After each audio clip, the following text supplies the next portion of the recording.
Hi, I'm Jason from Mishimoto, and today I'm going to show you how to install the 2008 to 2014 Subaru WRX and STI plug-and-play fan shroud.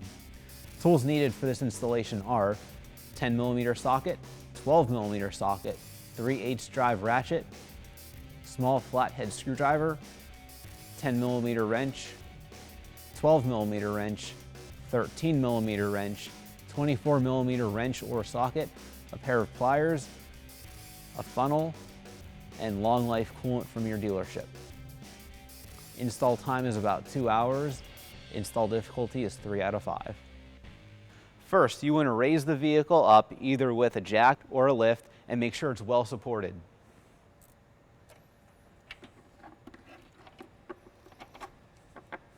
Next, make sure the vehicle is fully cooled off, and we're going to remove the radiator cap from the expansion tank. Next, we're going to remove the air intake duct using either a pair of pop clip pliers or a flathead screwdriver, which in this case we have a flathead screwdriver, so we'll just quick pop them out. As you see, we've removed the lower splash shield using a 12mm socket. Now with the splash shield removed, we are going to disconnect the radiator drain using a 24mm socket or wrench. All right, now we're going to remove the driver's side plug for the fan shroud.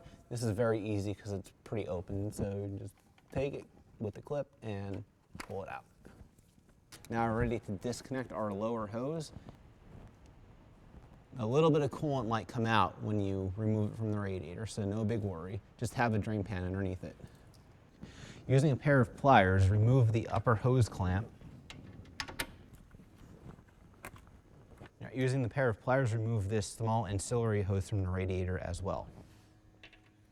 Next, you want to remove these small overflow hoses from the radiator and the overflow rail.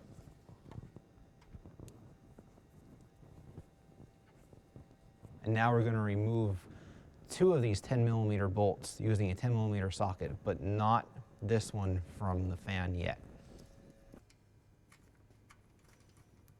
Next, we're going to remove the 2 top radiator stays using a 12mm socket. Now we're going to pull the radiator and fan shroud assembly out of the vehicle.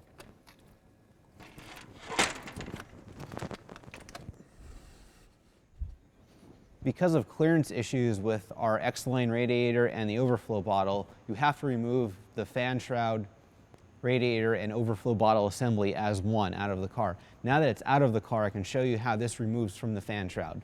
There's a small clip here. You press in the clip. Now we're going to remove the stock fans using a 10mm socket.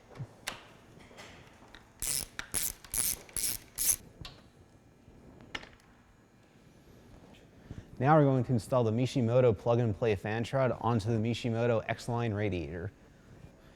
Install one of the supplied 10mm bolts here. I went ahead and installed the supplied clip-on zip tie to the bottom hole of the fan shroud. This enables to hold the wiring harness of the fan to keep it from drooping down or getting in the way of anything. There's one for this side and one for the other side as well. Now I'm going to install the supplied M8 bolt and nut through the 2 bottom slots of the fan shroud. Okay, now tighten the bottom nuts and bolts using a 13mm wrench on top.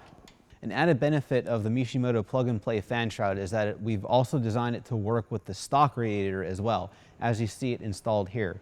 It uses the same exact mounting points as any Mishimoto radiator. Now we're going to reinstall the stock overflow bottle, and this reinstalls in a slightly different way than stock. Instead of clips, we reinstall the overflow bottle using a 10mm nut and bolt.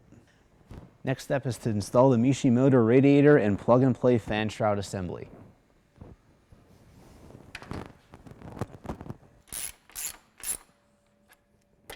Okay, now we're going to reinstall the coolant overflow rail. Now reconnect all the stock overflow hoses. Now we're going to reinstall this stock ancillary overflow hose back into the radiator. Next, we're going to reconnect the fans. Our fan shroud has stock-like connectors, so the connection is seamless. Okay, now that it's connected, you want to connect the plug on the other side as well. And now it's time to reattach the lower coolant hose. Next, we're going to reinstall the radiator drain plug. Now we're going to reinstall the stock air intake scoop. Now we're going to reinstall the negative battery cable. Okay, last step. Now you want to fill the cooling system with coolant, and you start here at the radiator. Once the radiator is filled, you put the cap back on, and always use the round cap for the radiator because it's a one-way cap. We're going to fill from the expansion tank until the coolant is full. All right, now that the coolant is filled and the system is bled, check for any leaks, take the car for a ride, and enjoy your new Mishimoto product.